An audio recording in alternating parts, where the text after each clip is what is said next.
They banish me, never to be seen, to a place where the air's always filled with screams. So hot that the land only grows weeds. A place filled with demons and ghosts, tumbleweeds. Betrayed by some comrades et tu brute. Kung ikaw ay late bloomer, o yun bang kung kailan ka tumanda, ay saka mo nakahiligang magpalaki ng katawan. Well, hindi ka nagkamali ng pagpili. Dahil, kahit 40 years old ka na pataas, ay maaari pa ring lumaki ang iyong katawan. Isa pa, ang pagbubuhat ay hindi lamang paglaki ng muscle, kundi pinatitibay din ito ang ating mga buto, lalo na sa mga joints, at nalalayo din tayo sa pagka-stroke at sakit sa puso. Pero syempre, hindi ganon kadaling gawin yon.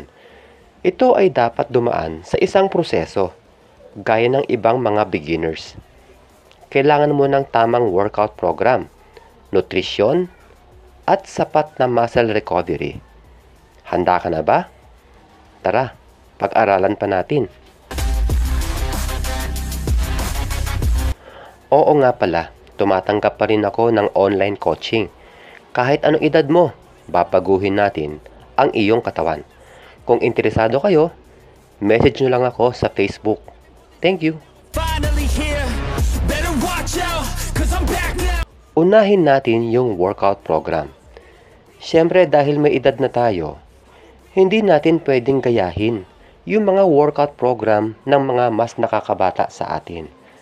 Dahil 40 years old pataas ka na, kailangan mas bibigyan natin ng pansin ang muscle recovery.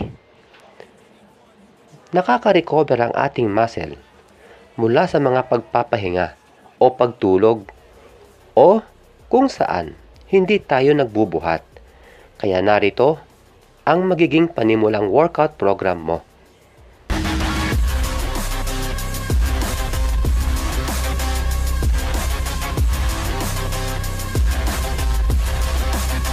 Apat na beses lamang sa loob ng isang linggo ang pagbubuhat, kung saan ikinalat natin yung mga rest period. Ito ay upang hindi masyadong mahirapan yung tumatanda nating katawan. Mas maraming rest period o pahinga, mas mainam. Dahil sa ating edad, bumabagal ang ating metabolism at maging ang ating testosterone ay bumababa din. Ibig sabihin, hindi natin pwedeng dalasan ang pagbubuhat dahil mas babagal ito sa paglaki sapagkat kulang ito sa recovery period o rest period.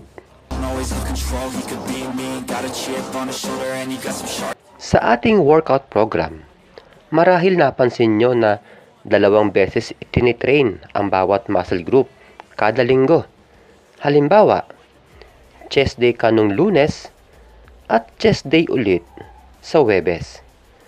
Kaya naman, hindi mo kinakailangan ng maraming exercises kada muscle group dahil maaaring mauwi ito sa overtraining. Sapat na ang 3 exercises sa mga big muscles at 2 hanggang 3 exercises naman para sa mga small muscles. Narito ang halimbawa o sample ng mga exercises na pwede nyong gawin.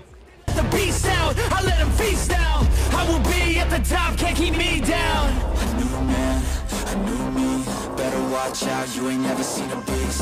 I don't always have control, he could be me. Got a chip on his shoulder and he got some sharp teeth. Anyone in my way, and anyone who betrayed, anyone I have to face, I'll wipe them out. Isa sa mga proseso ng paglaki ng muscle ay ang pagkain ng tama. Napakahalaga ng protina para sa ating muscle.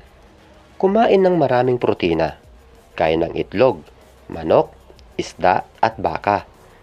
Dapat sa tuwing kakain kayo, meron dapat itong at least 25 hanggang 30 grams na protein. Kailangan din natin ng sapat na carbohydrates at good fats. Iwasan muna natin yung mga pagkain na matatamis, maaalat at mga pinirito, sapagkat magdudulot ito ng pagtaba. Dahil sa ganitong edad natin, gaya ng nasabi ko kanina, bumabagal ang ating metabolism.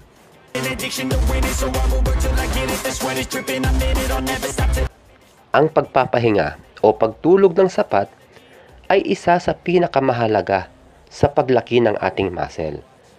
Iwasan natin magpuyat at ma-stress dahil kapag na-stress ka, tumataas ang cortisol na siya nagpapabagal ng paglaki ng muscle.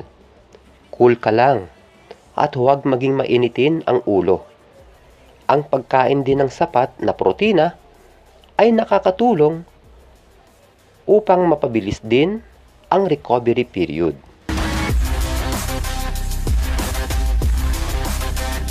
Paalala lang mga kaprakti na 40 years old pataas, kung napapansin nyo na mabagal ang paglaki ng inyong katawan, sa kabila ng nasusunod nyo naman yung tamang proseso, huwag kayong mangamba dahil ito ay normal lang. Ito ay dahil sa ganitong edad, talagang mabagal na ang development. Basta ang mahalaga, kahit mabagal ang paglaki, at least merong paglaki, di ba? Small progress is still a progress, ika nga.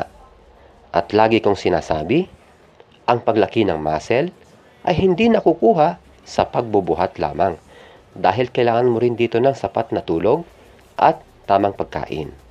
Hanggang sa muli mga kaprakti, God bless!